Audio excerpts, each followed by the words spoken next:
भगवान के डाकिये कविता में कवि ने पक्षियों और बादलों को भगवान के डाकिये माना है और ये कहना चाहा है कि यही हैं जो आज़ादी से एक स्थान से दूसरे स्थान पर जाते हैं। ये ईश्वर के संदेश वाहक हैं।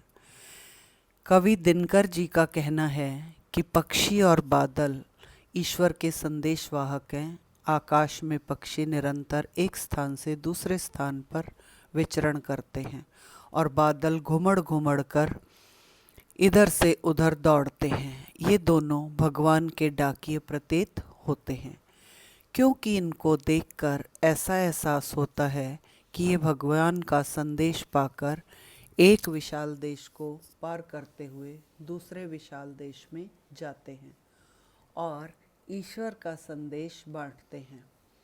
कवि का मानना है कि हम अपने आप को अत्यधिक विद्वान समझते हैं और पेड़ पौधों आदि को जड़ तथा बेजान कहते हैं, जो हमारी मूर्खता है।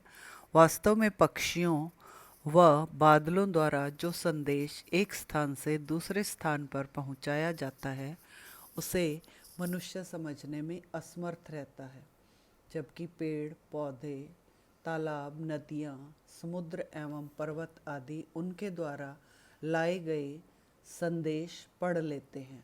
कवि का मानना है कि हम प्राकृतिक तत्वों की क्रियाओं को मात्र सामान्य रूप से देख लेते हैं, लेकिन उनके पीछे निहित उद्देश्य को समझ नहीं पाते। हम तो यह सब जान पाते हैं कि पृथ्वी में एक प्रदेश के फूलों की सुगंध बिना किसी बाधा के दूसरे देश को जाती है।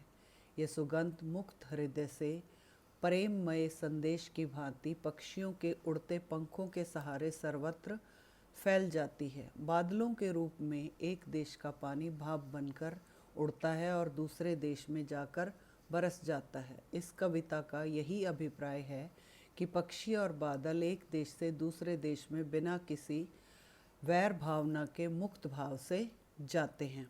यही भगवान का संदेश है कि विश्व एक है।